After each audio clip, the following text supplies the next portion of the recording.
10th समांतर श्रेणी का प्रश्नावली 5.2 का क्वेश्चन नंबर आज 10 है। किसी एपी का 17वां पद, क्वेश्चन इस प्रकार से है कि किसी एपी का 17वां पद उसके 10वें पद से 7 अधिक है तो इसका सर्वांतर हम ज्ञात करेंगे। तो यहाँ पर प्रथम पद और सर्वांतर हम मान लेंगे। तो माना प्रथम पद बराबर ए,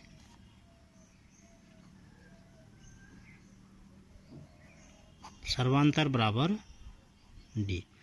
किसी एपी का 17वां पद उसके 10वें पद से 7 अधिक है। तो यहाँ पर 17वां पद दिया है, तो दिया है एपी का 17वां पद। तो 17वां पद हो जाएगा सूत्र के अनुसार A N is equal to A plus N minus 1 into D.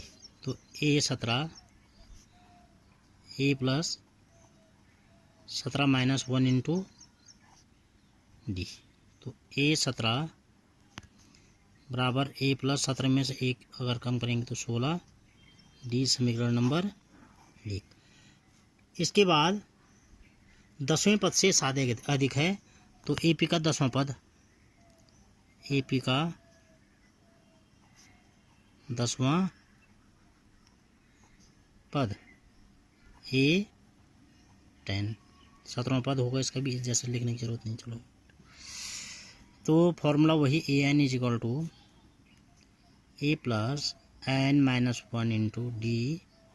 तो ए 10 एन की जगह में 10 हो जाएगा, A plus 10 minus 1 into D.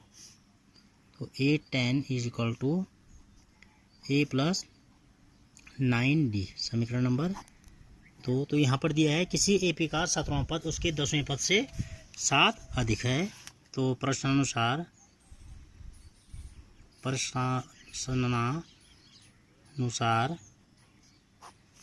AP का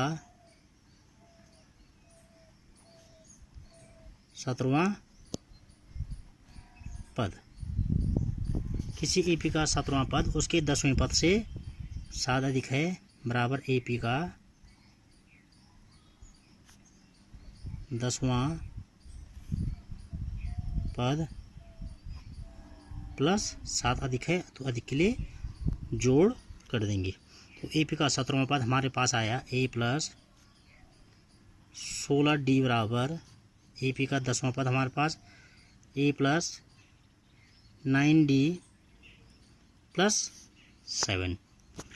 तो यहाँ पर अगर मैं पक्षांतर करता हूँ यहाँ पर, तो यहाँ पर ए से ए कट जाएगा, डी को इधर ले आते हैं, 16 D minus 9 D is equal to 7। तो 16 डी में से अगर 9 डी हम यहाँ पर माइनस करते हैं तो 7 डी इज इक्वल टू 7। तो 7 से 7 एक बार कट जाएगा, 7 1 7। तो डी इज इक्वल टू यहाँ पर हमारे पास 1 आ गया है। तो यहाँ पर इसका जो हमने सर्वांतर ज्ञात करना था वह यहाँ पर ज्ञात हो चुका है।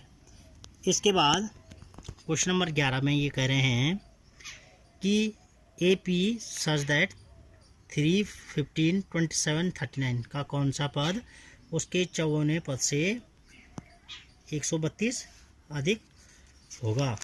तो यहाँ पर क्वेश्चन नंबर 11 हमारे पास एपी का कौन सा पद उसके 54वें पद से 132 अधिक होगा। तो एपी सच दैट 3, 15, 27, 39 ... तो यहाँ पर आप देखेंगे प्रथम पद क्या है एपी का, प्रथम पद ए इज इक्वल टू 3, सर्वांतर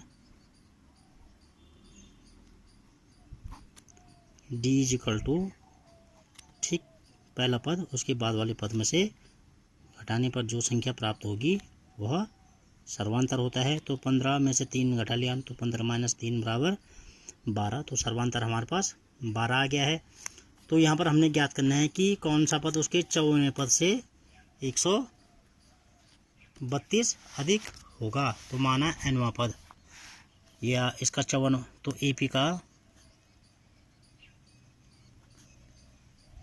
54वां पद, तो AP का 54वां पद क्या हो जाएगा, A54।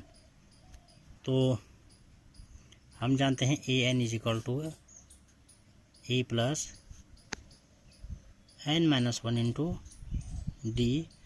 तो AN की जगह में 54 हो जाएगा, A प्लस A हमारे पास यहाँ पर A54 इजिकल टू A हमको यहाँ पर मालूम है A इजिकल टू 3 है, प्लस N की जगह में 54 हो जाएगा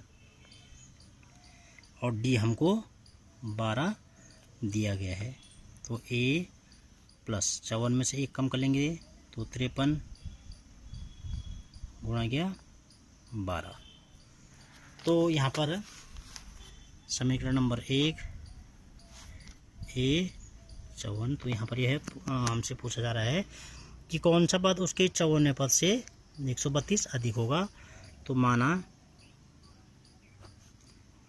nवां पद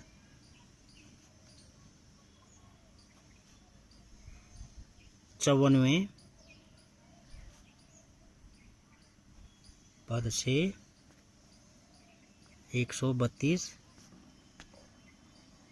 अधिक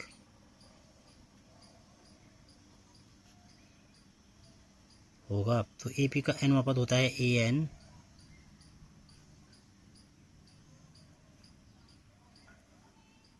और जो हमको AN इजिकल टू AP का AN is equal to A plus n-1 into D। तो nवां पद AN इजिकल टू A और 54वें पद से 132 अधिक है, तो 54वां पद हमारे पास हो जाएगा A प्लस 53 गुणा गया 12 धन अधिक होगा कितना, 132। तो 132, तो यहाँ पर हमारे पास हो जाएगा A plus n-1 into D is equal to A plus 53 गुणा गया 12 धन 132। A से A यहाँ पर कैंसिल हो गया, तो हमारे पास n-1 इंटू D हमको दिया गया है 12 बराबर 53 गुणा गया 12 धन 132। तो n-1 इंटू 12, यहाँ पर आप देखेंगे 132 को हम लिख सकते हैं 12 दशम की 120 और 12 11 अंक की 132। तो यहाँ पर इसके गुणनखंड 12 और 11 हो जाएंगे, तो 12 कॉमन आ जाएगा, तो यहाँ पर हो जाएगा 53 धन 11, 12 से 12 यहाँ पर कट गया है। तो n-1 इजिकल टू 53 में अगर हम 11 जोड़ते हैं तो 53 और 11 होता है 64। तो n-1 इजिकल टू 64, तो n इजिकल टू 64 धन 1, तो 64 में 1 जोड़कर 65। तो 65वां पद 54वें पद से 132 अधिक होगा।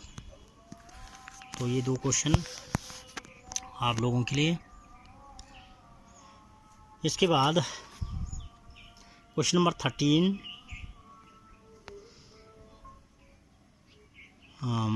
आज के लिए इतना ही। इसके बाद जो क्वेश्चन नंबर 13, 14, 15 है नेक्स्ट डे में करेंगे।